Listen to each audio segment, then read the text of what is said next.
महाराष्ट्र में सत्ता परिवर्तन के बाद अब सियासी लड़ाई बृहन मुंबई महानगर पालिका चुनाव पर आ गई है। बीएमसी के चुनाव होने वाले हैं। महाराष्ट्र की सत्ता से उद्धव ठाकरे की विदाई के बाद अब सुबह के सत्ताधारी भारतीय जनता पार्टी बीएमसी चुनाव में भी ठाकरे को हटाने के लिए लगातार दम भर रही है। पार्टी में हुई टूट के बाद कमजोर पड़ी पार्टी में उद्धव ठाकरे नया जोश भरने की कोशिश में हैं। इसी सिलसिले में उद्धव ठाकरे ने बुधवार को अपने आवास मातोश्री पर पार्टी के नेताओं के साथ बैठक की। उद्धव ने बैठक में नेताओं और कार्यकर्ताओं से बीएमसी चुनाव की तैयारियों में जुट जाने का आह्वान किया।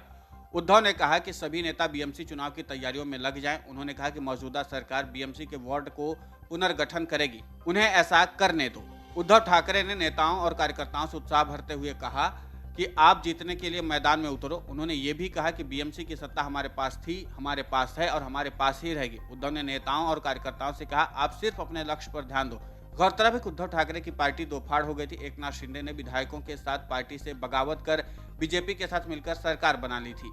इसके बाद से शिवसेना के कई वरिष्ठ नेता, बड़ी संख्या में कार्यकर्ता एकनाथ शिंदे की पार्टी में शामिल हो चुके हैं।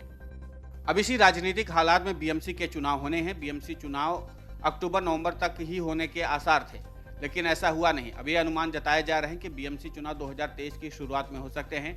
बीएमसी चुनाव को लेकर के उद्धव ठाकरे की पार्टी के साथ ही बीजेपी एकनाथ शिंदे के नेतृत्व वाली पार्टी भी तैयारी में जुट गई है। लेकिन उद्धव ठाकरे की धाड़ ऐसे ही सामने नहीं आई है, बल्कि इसके पीछे का गणित समझना भी जरूरी है। उद्धव ठाकरे ने दावा तब किया है जब उनको बिहार से इस बात का भरोसा मिल गया है कि बिहारी मतदाताओं का वोट उद्धव ठाकरे को ही जाएगा।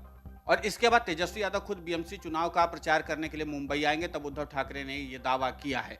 हाल ही में एक बीजेपी नेता के दिए आंकड़ों के मुताबिक मुंबई में कुल मतदाताओं में से लाखों वोटर यूपी और बिहार से आते हैं। इन आंकड़ों को थोड़ा और फिल्टर करें तो मुंबई में करीब 40 लाख उत्तर भारतीय वोटर हैं, यानी वो मतदाता जो यूपी या फिर बिहार के रहने वाले हैं। इतना ही नहीं, उत्तर भारतीय मतदाताओं की तादाद अगर देखें तो मुंबई में जितने वोटर हैं उसके 1/3 से यह संख्या थोड़ी ही कम है। उन्हीं बीजेपी नेता के मुताबिक बीएमसी में कुल 227 वार्ड हैं और इनमें से 40 पर तो उत्तर भारतीय मतदाताओं की ज्यादा पैठ है। इतना ही नहीं, इन 227 वार्डों में से 50 वार्डों पर तो यूपी बिहार के वोटरों की निर्णायक भागीदारी होती।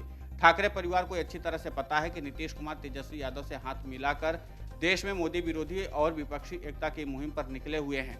ऐसे में अगर उनकी तरफ हाथ बढ़ाया जाए तो बीएमसी चुनाव में उत्तर भारतीय वोटरों को अपने पाले में लाया जा सकता है। लेकिन यहाँ एक पेच भी है। मुंबई में बसे बिहारी वोटरों में भी अपने राज्य को लेकर सेंटीमेंट्स यानी भावनाएं उबाल मारती रहती। ऐसे में वहां भी बिहार की राजनीति वोटरों को प्रभावित तो कर ही सकती है। और यही कारण है कि एक बार फिर से उद्धव ठाकरे और आदित्य ठाकरे ने मौके की नजाकत को समझा और फौरन तेजस्वी यादव और नीतीश कुमार से मिलने बिहार पहुंच गए। अब इसका नतीजा क्या निकलकर सामने आता है, ये देखना दिलचस्प होगा। Video desk अमरउजाला.com। डाउनलोड करें अमर उजाला ऐप और पाएं खबरें लगातार। अगर आप ये वीडियो YouTube पर देख रहे हैं तो हमारे चैनल को सब्सक्राइब करें और बेल आइकन को दबाना ना भूलें। अगर आप Facebook पर ये वीडियो देख रहे हैं तो हमारे पेज को लाइक करें।